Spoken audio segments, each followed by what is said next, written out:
Dan malam ini kita akan sesuai dengan feedster yang udah disebar oleh teman-teman Shift Media. Saya akan coba sharing sedikit dari, saya yakin di sini bukan saya doang yang pernah ke Jepang. Saya mah juga baru beberapa kali doang. Pasti ada teman-teman yang mungkin udah bolak-balik ke Jepang. Agak-agak bete dikit, ke Jepang gitu. Ada yang kayak gitu mungkin ya. Ada yang pengen belanja bawang ke Jepang. Ada yang kangen udang ke Jepang. Pengen makan udang ke Jepang aja. Padahal udang banyak di sini bertebaran, tapi pengen yang asli yang dari Jepang misalnya. Ada yang setiap winter ke Jepang. Ada yang mungkin pernah tinggal di Jepang. Ada yang bahkan sekarang lagi tinggal di Jepang live streaming. Jadi saya bukan bermaksud lebih sok tahu daripada teman-teman. Hanya angle saya kemarin seminggu ke Jepang itu mudah-mudahan semakin menegaskan sebuah pesan yang selama ini udah kita saksikan sendiri, kita dengar dari teman, atau bahkan teman-teman yang di Jepang mungkin ngalamin langsung. Tentang moral, akhlak. Kalau di Feedster teman-teman lihat, seorang muslim Jepang yang ketika kita nyerahin satu hadiah kantong yang sekarang jadi program Shift itu untuk mengganti kantong plastik kalau kita belanja, terus kita sediain kantong yang kalau itu jadi kayak gantungan kunci, ditaruh di tas, ditaruh di motor. Jadi kalau kita belanja itu bisa pakai itu, nggak usah banyak pakai plastik supaya mengurangi sampah plastik. Ini hanya ikhtiar kecil lah dan nggak ada apa-apanya dibandingkan yang udah dilakukan banyak komunitas yang lain. Tapi kita ingin terlibat kecil-kecilan. Kita kasih ke dia. Sebetulnya sederhana sih kantong itu. Harganya murah, desainnya biasa sebetulnya. Cuman buat kita sih bagian dari kepedulian gitu ya. Kita serahin nih. Kita serahin sama dia, coba lihat gimana ekspresinya. Kayak gak pernah ngelihat kantong gituan ya. Padahal kan di Jepang udah banyak yang gitu. Malah saya juga beli di Jepang untuk jadi kayak sampel. Kita bikin gini yuk. Jadi kita di Jepang malah belajar tentang bikin kantong yang lebih bagus, yang lebih murah dan lebih kayak nyaman aja dipakai gitu dari bahan yang lebih bagus. Dia tuh kayak nggak pernah ngeliat kantong gitu, kayak tinggal di kutub mana gitu. Begitu kita kasih, gitu kan ya? Kenapa dia kayak gitu? Bukan karena dia nggak pernah lihat itu, karena dia menghargai kita. Ini namanya orang yang syukurnya tuh luar biasa. Makanya disebutkan oleh Kang Yusuf yang jadi sahabat kita di Jepang itu, di Jepang kan ada budaya orang berterima kasih. Berterima kasihnya tuh nggak sekali, berkali-kali. Kalau di situ disebutin siang, makasih ya tadi pagi udah dikasih hadiah ini. Besok, makasih ya kemarin. Lusa, makasih ya bulan lalu. Tahun depan, makasih ya tahun yang lalu. Terus aja diingat kebaikan orang. Sebetulnya teman-teman, ini bukan budaya Jepang saja. Salah sebut lagi. Ini bukan budaya Jepang saja. Jauh 1400 tahun yang lalu, ini adalah sebuah habit, sebuah behavior yang udah diajarin Nabi kepada orang yang beriman. Apa kata Nabi? Kalau ada orang yang berbuat baik kepada kalian, maka balaslah kebaikan itu. Kalau kalian tidak mampu membalas kebaikan itu, maka doakanlah dia seolah-olah kalian sudah membayar kebaikannya. Itu satu cara kita menghargai orang lain. Banyak hadis pastinya. Kalau ada orang yang berbuat baik kepada kalian, maka balaslah kebaikan itu. Jadi kalau dia kasih kita hadiah, balikin hadiah ke dia. Makanya bahasanya tahadu.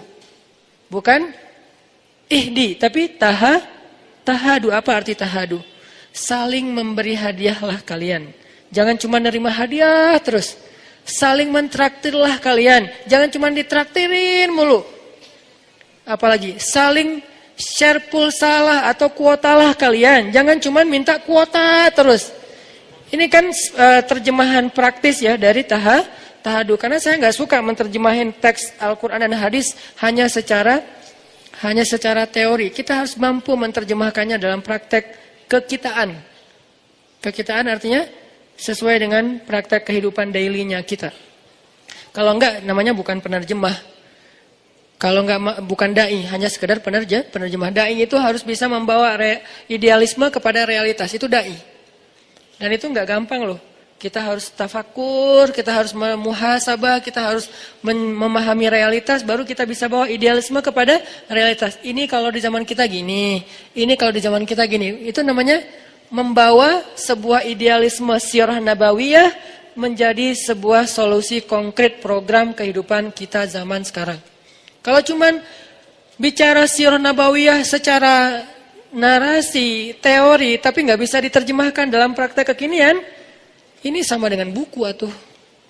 Apa gunanya bedah buku? Saya dulu ketika kuliah di Mesir, kita pakai buku nih, bawa buku ini ya, dosen ngasih tahu, beli buku ini, kasih tahu referensinya, kita cari di perpustakaan buku, udah gitu di kampus kita bedah. Ngapain bedah lagi kalau udah ada buku?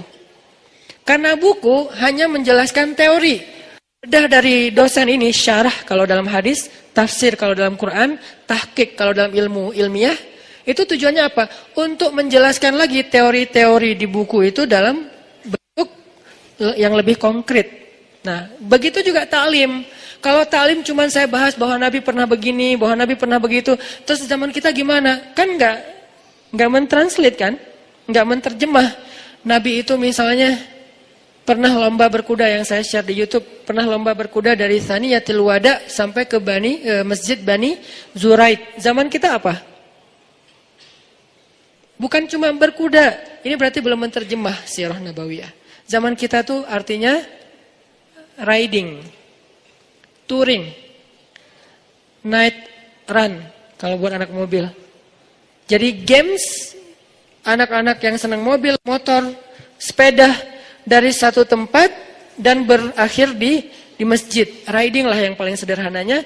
Touring kalau bareng-bareng misalnya. Itu adalah terjemahan konkret apa yang terjadi di zaman Nabi dengan konteks kekitaan. Nggak harus kita cari kuda baru ngikut sunnah. Kalau nggak naik kuda berarti belum nyunnah. Sehingga ada istilah olahraga sunnah. Saya nggak sepakat dengan istilah olahraga sunnah. Semua olahraga selama nggak melanggar syariat itu nyunnah. Berenang, yang nyunnah yang mana? Yang gaya bebas Ustaz? Enggak, semua berenang itu sunnah. Mau dia diving, mau dia free dive, mau dia snorkeling, mau dia surfing, mau dia cliff dive. Kan banyak varian berenang kan? Cliff dive yang loncat dari tebing itu, yang paling pro yang baru diputusin, itu kan loncatnya paling tinggi. Pro cliff diver. Loncat paling tinggi, udah gitu loncat, nggak muncul-muncul. Ini kan varian dari berenang, free dive kah, diving kah, snorkeling kah, apalagi saya nggak tahu, surfing, atau kalau surfing aja mazhabnya banyak banget nih. Ada surfing longboard, ada shortboard, ada apa, pakai papan skimboard, ada yang wake surf, ada yang ski apa tuh, water ski sport kayak gitulah, pokoknya water sport terserah deh apa namanya. Ada yang berenang pun gaya bebas, gaya punggung, gaya katak, gaya batu, gaya malu-malu gitu kan. Gimana kayak malu-malu, mau loncat kayak malu gitu. Kenapa? Takut malu-maluin. Artinya semua ini sibahah. Semua ini adalah berenang. Jadi yang namanya berenang, nggak harus kita langsung mengatakan, olahraga sunnah itu berenang. Boleh juga, olahraga sunnah itu diving. Boleh nggak ngomong kayak gitu? Boleh. Cuman orang nggak berani aja ngomong kayak gitu. Kenapa Ustaz? Soalnya mungkin dia pikir kalau keluar dari kata berenang jadi nggak islami. Padahal berenang itu kan kategori umumnya. Nanti variannya, jenis-jenisnya banyak. Saya bisa aja bilang diving, olahraga sunnah. Cliff dive, lebih nyunnah lagi.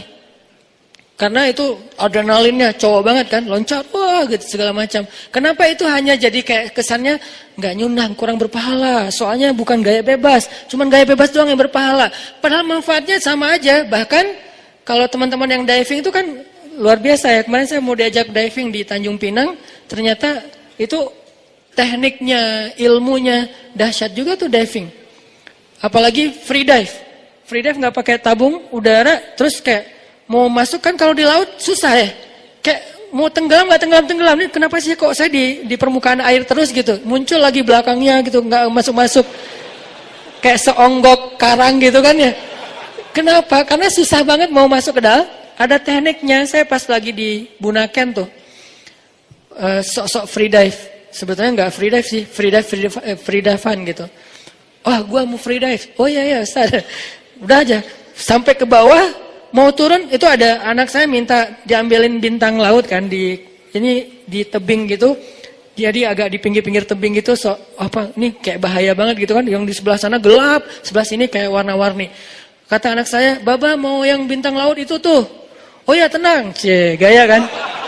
Loncat deh saya tuh dari kapal, loncat. Saya kira gampang gitu, tenggelam kayak di kolam renang kan gampang tuh, nyelam kan. Ini nyelam kok susah banget ya, kok nggak kayak ada yang nahan, lo nggak boleh ke bawah, lo nggak boleh ke bawah. Kayak susah banget, sampai kelepek lama, datanglah yang lokal pride-nya, apa warga lokalnya yang udah pro banget.